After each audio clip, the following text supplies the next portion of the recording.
Hello everybody, welcome back to the channel, and in this particular video I will be explaining first four problems of starters 157. Okay, I guess it is 157. Yes. So I will be explaining first four problems of div 2. First problem is not too far replacement, second one is smallest, third one is unmedian, and fourth one will be normal is good. Okay, this one is quite interesting. Okay, there are so many things that is happening here, so I'll be explaining everything in detail here. Okay, let's begin with the very first problem, that is not too far replacement. What the problem statement says, guys, you are given an array A of length n plus 1 denoted by this thing, and you can perform following operations on the array A. Choose an index I such that the element at the ith index must be smaller than or equals to 2 times array of n plus 1. Means on the n plus 1th index, that particular element multiplied by 2 should be greater than or equals to array of I. Then you can swap the values of array of I and array of n plus 1. Okay, this is the thing. Then you have to perform this operation as many times as you can. Okay, and find the minimum possible sum of the first n elements of the array. Basically, there are n plus 1 elements in the array, and we can swap there are n plus 1 elements in the array, and we can swap any element of the array with the last one if the value if this is twice large as this one. Let's suppose this element is 2 and this is 4. Okay, so this is twice of this. Okay, this should be smaller than or equals to 2 times this element. So this is definitely equals to 2 times this element, so we can swap these elements. Let's suppose this is 5, then we can't swap 5 with 2, because 2 times 2 is 4 and 5 is greater than 4. Okay, so in this particular case swapping will not be possible. So you can perform these operations as many times as you can, and you have to minimize the sum of first n elements of the given array. Okay, let's have a look on the constraints. Constraint is n will be up till 200 only. So we can write a brute force approach here. Okay, that will definitely gonna work because n is up till 200 only. So what we will do is we will apply a greedy algorithm. The approach is very simple. What we are gonna do is we will be performing the operations until we are having any ith index such that 2 times array of n minus 2 times array of n plus 1 is greater than or equals to array of I. If there is any index present in our given array such that if there is any ith index present such that this condition holds true, then we will definitely gonna swap ith element with n plus 1 element. Okay, also ith element must be greater than n plus 1th element, because we want to minimize the first n the summation of first n elements. Okay, so we will try to push the maximum possible element at this index. Okay, so that the sum will be minimized. Okay, so if there is any ith index such that this condition holds true, then in that condition you don't always have to swap the ith element with the n plus 1th element. You also have to check the condition that ith element should be greater than the element at this position. Okay, because we want to push the maximum element out here. I hope it is clear to everyone. Okay, so what you can do is you can run a while loop. Okay, you can run a while loop and check that if there is any index in the first n elements such that this condition holds true and the ith element is greater than the element at the n plus 1th position. Okay, so yeah, this is all about problem A. I hope everyone can code this up. Okay, so I don't have to write the code for this. So let's skip the code part and quickly move on to the problem B. Problem B is smaller and smallest, and what this problem says is you are given a binary string s of length n, and you can perform the following two-step operation on it. Choose a non-empty contiguous substring of s. Okay, and if the substring contains an odd number of ones, then delete every 0 in it. Okay, and otherwise if the number of ones in that particular subarray is even, then delete every 1 in it. Fine. And at the end of the day, what you have to do, you can perform this two-step operation as many times as you like and find the minimum possible length of the string that you can make. Fine. So I hope it is clear. Basically what you have to do is you are given a binary string s like here. Okay, and you have to choose any subarray. Okay, any substring basically, and if there is an even number of ones in the given in that particular substring, then what you have to do is where it is, if there are even number of ones, then delete all the ones in it, otherwise delete all the zeros in it if the number of ones is odd. Fine. So this problem is very simple, just observation based. I'm writing it here. I'm writing two conditions. First, if my string is having greater than or equals to one number of ones. Okay, one number of ones. And second condition is my string is having zero number of ones. Okay, number of ones in my string is 0. So if there is any one present, basically if there is any single one present in my string, then what is going to be my answer? And if there is zero ones present, then what's going to be my answer? Pause the video and think. The complete solution lies in only these two cases. Okay, you have to just analyze these two cases. So first let's try to solve this case, because this will be easier. If there is no one in my given string, then definitely my answer is going to be n. Okay, because if there are no ones, then I can't delete any one. Okay, because having no ones means even, you can say. Okay, because 0 is divided by 2, so you can say that it is even. And what is the condition for even? If the number of ones is even, then you have to delete every one in it, but there is no one itself in the given array, so you can't delete number of ones here, and number of ones can't be odd here, so definitely answer is going to be n here. Okay, this condition is clear. Now let's move on to this part. If there is any a single one present in my given string, then answer is going to be either 1 or 0. When it will be 1 and when it will be 0. Think for a moment. Let's suppose the given string is this. Okay, now what is going to be my answer in this? What is my goal? I have to minimize the length of this particular string. So what I will try, I will take any single one and I will delete all the zeros around it. Okay, because number of ones is odd here. Okay, so all the zeros around each ones will be deleted. And can I say that all the zeros can be deleted? Because there will be some zeros. Okay, there will be some zeros continuous. Let's suppose x number of zeros, and definitely there is going to be either one on this side or there is going to be one on this side. So I can take any one and I will choose this substring and will delete all the zeros in this particular substring. Similarly, there will be some zeros here, and this one will be used to delete these number of zeros. Okay, like here, as you can see that I have used this one to delete these two zeros, and I will take this substring to delete this 0 and this one to delete these two zeros. So zeros will be deleted completely from the given string. Now only thing that has been left is number of ones. Okay, now let's see the condition again. If the substring contains odd number of ones, okay, then you have to delete zeros, and we are left with 0 zeros in the given string. So this condition is useless for us. Now the next condition is number of ones are even, then you can delete everyone in it. Okay, so if in the remaining string number of ones are even, so we can delete each one from the given string. Like here there are 5 ones. Okay, so I can leave one and I will choose the remaining ones as a complete substring, and now the number of ones in this string is even, so I can delete all the ones. So I will be left with one only. So in this particular case, answer will be 1, otherwise answer will be 0. Okay, so the only condition is you have to count the number of ones. Okay, if number of ones are even, then answer is going to be 0, and if the number of ones are odd, then answer will be 1. I hope it is clear why it is so. Fine. Okay, I hope you can code this up, because you just have to count the number of ones in the given string, and based on 2-3 conditions you have to print the answer. Okay, now let's move on to problem C. Problem C is quite interesting. Unmedian. Okay, what problem C says? You are given an array A of length n, and you can perform the following operations on it. What are the operations? Choose any contiguous subarray A such that its length is greater than 1 and odd. Okay, so the next number that is greater than 1 and odd is definitely 3. Fine. So you have to choose a substring of length greater than or equals to 3, not substring, subarray. Then delete the median of this subarray from it. Okay, you have to choose any subarray of odd length greater than 1, and you have to delete the median of that particular subarray from the array. Okay, if there are multiple occurrences of the median, then you have to delete the leftmost one. Fine. Note that the length of the array will decrease by 1 after the operation. Obviously this is going to happen, and here they have explained what the median is. Okay, is it possible to perform this operation several times so that the final array is sorted in non-descending order? If it is possible, then find any valid sequence of operations. I hope the problem statement is clear to everyone.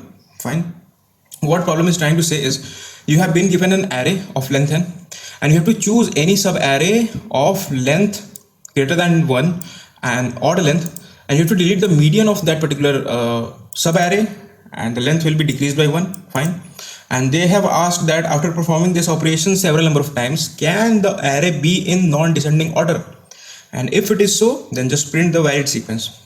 Sequence means which subarray you have chosen at the first, then again from the remaining elements which subarray you have chosen.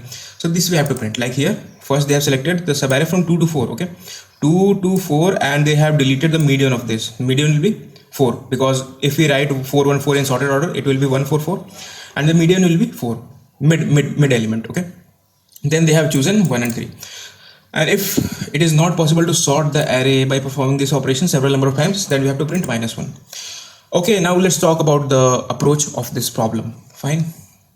Now guys, tell me one thing. If I am saying that in the final array, after performing the operations very optimally, let's suppose I am left with 1, 2, 3 and 4.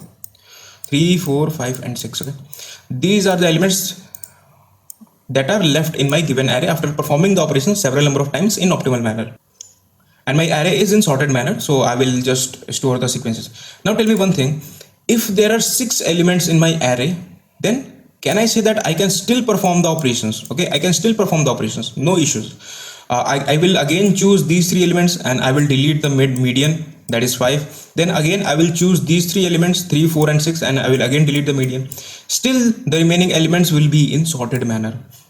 So can I say that we can keep performing the operations until we are left with 2 elements or 3 elements? Okay, let's suppose at the end of the day we are having 2, 1, 5 and 3. Okay, 1, 5 and 3. So we will choose these 3 as a sub array, and we will delete the median of this particular sub array, that is 3, and again we are left with 1 and 5. So this is in sorted manner.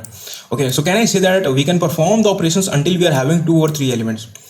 Okay, I hope you're getting the direction, like the intuition how to solve these kind of problems. Okay, so this leads me to the thought process that I can perform a brute force approach here. Okay, and why so? Because let's suppose we are having some elements. Let's take the first test case, 3, 4, 1, 4, 5. 3, 4, 1, 4, 5. Okay, 3, 4, 1, 4, 5.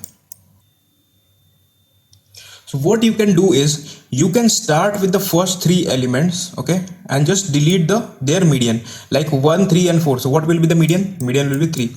So now I am left with 4, 1, 4 and 5. Again choose the first 3 elements. Now again the median will be 4. So this will be deleted. Okay, no issues, you can delete this also. So but they have said that you have to delete the leftmost one, so we are deleting this one. Okay, now they are saying now we can take again these 3 elements and we can delete the median. Okay, but at this point we are having a sorted array, so we can break our loop, or you can perform the operations if you want. So 4 will be deleted and we are left with 1 and 5. So this is in sorted manner, so answer is going to be yes. And what will be the operations? Operations will be first 3 elements. Okay, then again delete this element, and from this remaining elements again choose first 3 elements. Okay, 1, 2, 3. So the number of times you will be performing the operations, it will be like 1, 3, 1, 3, 1 and 3. This will be the pattern. Okay, so choose first 3 elements of the given array, delete their median, and perform these operations until you are having number of elements greater than 2, or you are having a non-sorted array. If you got at some point of time you got the array sorted, then you have to just break the loop there. Okay, or you are having elements less than 3, then you have to break the loop also. So let me show you the code. Okay, let's paste it here.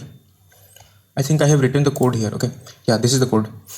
What I have done is I am storing the answer in my vector pair. Okay, then what I have done is I have taken the array here. This get array is taking n and array as input. Okay, now what I'm doing is I am checking here that is my array sorted. Okay, so what I'm doing is I'm copying my array to new array B, and I'm sorting array B and then comparing both the arrays. So this is saying that whether my array has been sorted or not at any point of time. So if I got my array sorted, then I just have to break the loop here. Okay, I don't have to perform the operations anymore. Or if my array is not sorted yet and I'm having less than 3 elements, so in the next iteration I will not be able to perform any operation, so I have to break my loop here. Now what I'm doing is I'm storing the first 3 elements in a temporary vector. Okay, and I'm trying to find the median here, like which one is the median. I'm trying to find the position of the median of the first 3 elements. This is the thing that I'm doing here. Now I'm deleting the median. And how I'm deleting the median? I'm storing the position of the median in this particular variable, and I'm again copying my complete array into this new array X. And if the index is equals to the position of the median, then you don't have to push that element in the vector x. Now here I'm modifying my given array as x, where x is the array with deleted median of first three elements. Okay, also I'm storing my answer as 1 2 3 because I have performed the operation on the first three elements only. And this is it, we are done with this. Okay, and if the variable is sorted has set to true here, then what does it mean? It means that I have got my array sorted at some point of time. Okay, so if my array is sorted, I have got the sorted array, then I have to just print this. Otherwise, if my array is not sorted, then print -1. Okay, I hope it is clear that I hope the solution is clear to everyone. If you still have any doubt, then please feel free to ask in the comment section. I will try to resolve your queries as soon as possible. Okay, now let's move on to problem D. Problem D is quite interesting. Okay, normal is good. So let's try to break down the problem statement. An array B of length n is said to be normal if the median is equals to its mean. Now they are saying that you are given an array A of length n, each of which lies in 1 to 3, means the elements of the array will be in the range from 1 to 3, means it could be either 1, 2 or 3. Okay, now count the number of contiguous sub arrays A that are normal. Okay, out of all the possible sub arrays of the given array A, we have to count those sub arrays which are normal. And which sub array will be normal? The sub array will be called as normal if the mean of that particular sub array is equals to the median of that particular sub array. Okay, I hope the definition is clear. I hope the problem statement is clear. Now let's move on to solution part, how we can solve this. Okay, first thing, the elements of the array are going to be either 1, 2 or 3. Okay, so what are the possible means and what are the possible medians? Median is going to be the element of the array itself. Okay, because median is considered as the mid element after sorting the array. Fine, so median is going to be the element of the array. So possible medians are 1, 2 and 3. Okay, medians are 1, 2 and 3. Fine, now what are the possible means? Possible means will also be 1, 2 and 3. Why so? Because we want medians equals to mean, and there are only 3 possible medians we are having. So means are also going to be either 1, 2 or 3. Okay, mean can be anything. Like if you take 2 and 3, then mean will be 2.5, but that can't be considered because 2.5 can never be the median, we know that. So for that reason we are discarding that. Only the possible means are 1, 2 and 3. Okay, so what are the possible combinations of mean median here? What are the possible combinations? It could be either 1. Okay, because we want mean to be equals to median. Okay, so if median is 1, then mean has to be 1. So mean and median pair can be 1, 1. Next pair can be 2, 2. Okay, 2, 2, and the third pair will be 3, 3. Only these are the possible pairs that we have to consider. And based on these, we have to count the number of sub-arrays. Means how many sub-arrays are there whose median is equals to 1 and mean is also equals to 1. Okay, now again we have to count the sub-arrays which are having median equals to 2 and mean equals to 2. Similarly for this, I hope you are getting the intuition how to solve this problem. Okay, now the next thing that is remaining is we have to make some observation on these 3 individually, like how we can solve these 3. Okay, fine, so let's move on to the very first one, that is 1, 1. If I'm saying that my mean is also 1 and my median is also 1, then what will be the characteristic of the sub array that we will choose so that this condition will be satisfied? Definitely all the elements of that particular sub array has to be 1, 1, 1, because if any element is greater than 1, then my mean is definitely going to be greater than 1. Okay, and that is not acceptable. So if I want my mean as 1, then definitely all the elements has to be 1 here. Fine, so this condition has been solved. What we have to do in this, and obviously median is gonna 1. Okay, so what we have to do is we have to count the number of sub arrays in which all the elements are 1. Fine, so let me write it here. Condition 1, case 1. Okay guys, so case 1 is this. Okay, all elements has to be equals to 1 here. If my mean is 1 and my median is also 1, so case 1 has been solved. Fine, now let's move on to case 3 first, and then we will come to case 2. Okay, so case 3 is we want median as 3 and mean as 3 also. So can I say that my claim is if this condition has to be true, then all the element has to be equals to 3 in the given sub array. Why so? Because if any element is less than 3, then mean will be less than 3. Okay, mean will be less than 3. I hope you are getting this. This is just a mathematical thing. You can prove this also by taking the copy and pen.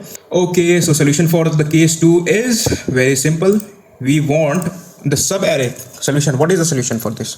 Let me write it here, guys. Solution. Fine, so we have solved two cases. First one is if median is 1 and mean is 1, then count the all elements having equals to 1. Count the sub-arrays in which all elements are 1. And if I want my mean as 3 and median as 3, then count the sub-arrays in which all elements are equals to 3. So these two cases has been solved, guys. Only the remaining one is this one. In case 2, I want my mean to be 2 and my median to be 2 as well. Now let's analyze this case. Okay. So if I want my mean to be 2, what can be done? I can't say that all elements has to be 2, because in this particular case 1 1 2 3 3, in this my mean will be 2. Okay, so I can't say that all element has to be 2 or all element has to be 3 or anything like that. Okay, so let's generalize the things and find it mathematically what can be done in this particular case. Okay, fine. So let's suppose I'm saying that in the chosen subarray,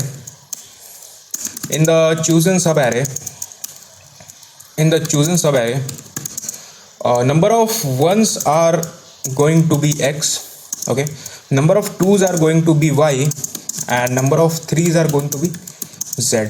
Okay, now what will happen? I want mean. Okay, I want mean to be equals to 2. So what will be the mean?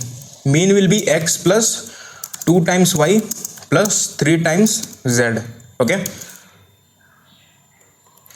this will be the summation divided by x divided by x plus y plus z, because these are the number of elements. This I want to be equals to 2. So this is the simple equation that I have written here. This is the summation of all the elements, and these are the number of elements that I am having in the current subarray, the combination of 1 2s and 3s. So this is the mean, and mean has to be equals to 2. Okay, so let's try to solve this equation very quickly, and let's see what we are getting. Okay, so I have solved this equation here. Fine. What I have done is I have shifted x plus y plus z to this side. So on this side we will be having 2x plus 2y plus 2z, and on the left hand side we will be having x plus 2y plus 3z. Now 2y will be cancelled out with 2y, and this x will be shifted on the right hand side. So 2x minus x will be x on the right hand side, and on the left hand side we will be having 3z minus 2z equals to z. So this condition has to be true if I want my mean equals to 2. Simple. We have solved it mathematically. And what is this condition? Z are the number of Z are the number of 3's here, and x is the number of 1's here. So this is the conclusion that we have made here, that if I want my mean to be equals to 2, then this criteria has to be satisfied. This condition has to be satisfied, that count of 1's must be equals to count of 3's. Okay. Now guys, one thing to mention here, we will solve everything mathematically. Don't worry. Fine. If you are good at mathematics, try to find out what is going to be the value of y, because y is the number of 2's here. We can't neglect that here. What we have done here, we have cancelled out 2 times y with 2 times y. So one thing that we have to take care here is y can never be equals to 0. This is a very important thing that we have to mention here if you try to find everything mathematically, because we have cancelled out 2 times y with 2 times y. So y can never be 0, because you can't cancel 0 with 0. Okay, so y can never be 0. These are the two conditions that must be satisfied if we want any sub arrays mean to be equals to 2. And this condition is also necessary because you can see that if the number of 1's and number of 3's will be equal, then what is going to be the mean? What is going to be the mean of this sub array? Definitely 2. So, okay, so there must be a 2 present in my chosen sub array. Okay, because if 2 is not present, then we can't get median as 2. Okay, because the second condition is also needed to be satisfied, that median is equals to 2. So for the mean you have to satisfy this condition, and for median you have to satisfy this condition, that y can't be equals to 0. I hope you have enjoyed this proof, because this proof is very amazing. Okay, y does not equals to 0, and the mean count of 1 must be equals to count of 3's. So this is the solution for case 2. So we have covered all the cases 1, 2 and 3. Fine. I hope you have understood how to approach these kind of problems, how to solve these kind of problems. Fine. Now the only thing that is remaining is implementation part. So I will say that first two parts are very easy to implement. Like you just have to count the number of sub-arrays having equals to 1. So just count the continuous ones, and once you will get a number that is not 1, then just add x into x plus 1 by 2 to your answer, where x is the continuous number of ones, because those are the number of sub-arrays that will be generated from continuous ones. Similarly, you can do the same thing for case 3 also, where you have to find the number of continuous 3's. Now for case 2, I will suggest you a problem that is count the sub-arrays with zero sum. Okay, count the sub-arrays with zero sum. So this problem is on lead code. So please go and solve this problem first in order to solve this problem. Okay, count the sub-arrays with zero sum. If you solve this problem, then you can also solve part 3 with yourself, where you have to count the number of ones and number of threes equal. Okay, and why don't have to equals to 0? So this can be handled using binary search. I will explain it. So first I will try to explain how to count the number of sub-arrays in which number of ones are equals to number of threes. Okay, so guys, in the very first part we will just be using the logic of this problem, that is count the number of sub-arrays with zero sum. In where, let's suppose my array is like 1 1 3 1 3 1. Okay, so what I will do is I will just replace all the threes with -1. Okay, 1 1. And one thing also, guys, this is a technique that you will be using in many problems. I have personally used this technique 6 to 7 times in recent contests. Okay, in the last 1 or 2 years, where you have to count something equals to something in the sub-arrays in which two values are equal. So just try to replace 1 with 1, another value with -1. Fine. So this is a simple approach or technique that you can solve, that you can use basically. Okay, so what I will do is I will replace all the threes with -1. Fine. And boom, this problem has been converted to that particular standard problem, where you have to count the number of sub-arrays which are having zero sum. Okay, which are having zero sum, because if I want number of ones equals to number of threes, and threes has been replaced with -1, then if the sub-array is having zero sum, means ones and threes are equal in that particular sub-array. Okay, so I'm not gonna explain the approach of this, how you can solve this. This can be solved using map. So please go and watch any video tutorial for this problem if you have any doubt. Then come and solve this part. Now the only thing that has been remaining here is you have to take care of this condition, that if you have chosen a sub-array in which ones and threes are equal, okay, ones and threes are equal, then a 2 must have to be there in that particular sub-array. Okay, so for that you have to first of all understand the logic of this particular problem. So guys, if I try to summarize the solution of this particular problem, like count the sub-array with zero sum, is what is a sub-array made of? Sub-array is having two things, left and right, left part and right part. This is the starting point, and this is the ending point. So we will be iterating over R, and we will find the potential else for this particular R. Okay, like -1 1, or not -1, it will be 1 and 0. So let's suppose my given array is -1 1 0 1 and -1. Okay, the main logic that has been used here is, let's suppose this is the array. Okay, and the sum till this point is x, sum till this point is x. Okay, and again here I'm getting the sum equals to x, means there is a sub array in between that is having a zero sum. Okay, because sum has been repeated here, so definitely there are some elements in between whose sum is equals to 0. So this is the main logic that we use here. Okay, so let's suppose I'm here. Okay, on this point, this is my current R. So what are the potential left points for this? The points where x has been repeated, all the points where x has been repeated, because this is also going to be my sub array. Okay, because R is fixed, so this can also be a sub array, this can also be a sub array, this can also be a sub array. So these are the 3 starting points, so I will add 3 at this particular point.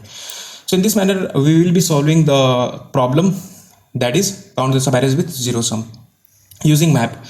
Now here we have to handle the case that y should not be equals to 0, means count of 2 should not be equals to 0. So in that particular case, what can happen? Let's suppose I'm replacing 2's with zeros. Okay, 1 are replaced with 1's, 2's are replaced with 0, and 3's are replaced with -1's. So let's suppose my array is -1 -1 1 1 0, and then again -1 and -1. Okay, So what are the subarrays that are having the zero sums? This is a subarray that is having zero sum, means the number of ones and number of threes are equal in this array. But I can't choose this subarray because there is no twos present in this. Okay. So how can we handle the case that there must be a 2? Let's suppose currently my the point R is here, and the potential left points for this are this one only. Okay, because there is no other point with which the subarrays will become zero sum. Okay, so there is only one possible left starting point for this particular ending point. Okay, now I will try to find a 2 that is having very closer to this point. Okay, because let's suppose the 2 is here, so I can choose all the potential points. Let's suppose this is also a potential starting point. Okay, possible starting point. So I can choose this one as subarray, this one as subarray. Okay, so what is the logic? To find the closest point to this rightmost point, and let's suppose this point is this. Okay, 2. So all the potential lefts behind that particular point can be taken into consideration. Okay, let's suppose the 2 is here. Okay, the 2 is here. So the closest to this rightmost point is ending point is this one. So I can't take this one as my answer. So all the points which are left to this point can be considered as the potential starting points of this subarray. Okay, this particular subarray.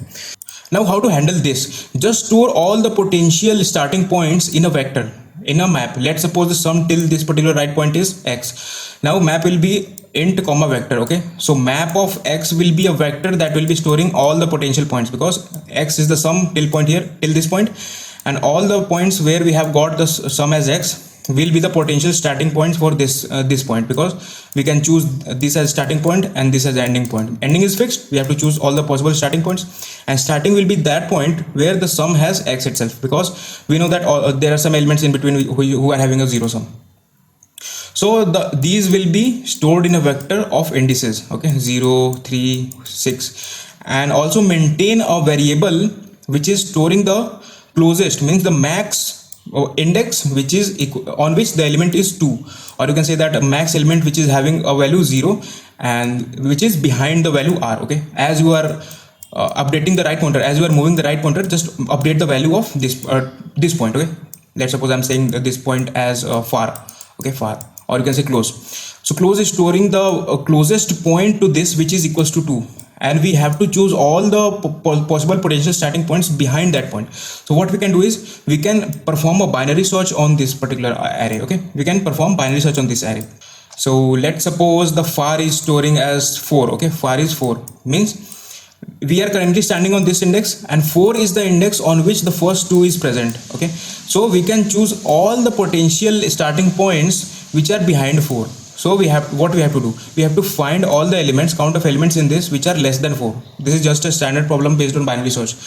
So all the elements which are less than 4 will be 0 and 3. So answer will be 2 for this. I hope it is clear. The solution has went very long, but anyways. So let me show you the code for this. I will try to copy paste in my Sublime.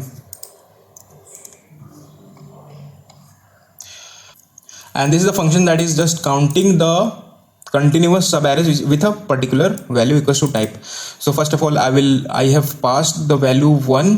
Where is the printing value? First I have passed the value 1, then I have passed the value 3, because I want all the continuous subarrays with value equals to 1 in that, and then 3 equal in that. Now this is the function which is where it is. This is the function that is counting all the subarrays in which 1s and 3s are equal, and there is a 2 in that. And how I'm doing that? So here is the solution for that. You can pause the video and see the solution. Okay, what I have done is I have taken a temporary vector and I have taken a map of int comma vector, where vector will be storing the potential starting points. Fine. Then I have performed a binary search on all the potential points to find the upper bound. This upper bound is the closest index which is having the value 2 in that particular subarray. Okay, let's suppose I'm currently standing on any point r, because the rightmost point will be fixed, r is fixed. Now ub is the closest point to this which is having a value 2 here, or you can say 0, because we have replaced all the 2's with zeros. Okay, so ub is that point, and I'm just performing a standard binary search here, where I'm counting all the values which are less than or equals to ub. Okay, and now this is just the standard problem, which is count the subarrays with zero sum. You can say here there is a slight modification of this, which is generally asked in interviews as well. So thank you so much for watching this video, guys. And if you have learned anything from this video, then please mention in the comment section, and I will see you in the next video. Whenever your heart is broken, don't ever forget you're golden. I will find the light in your soul.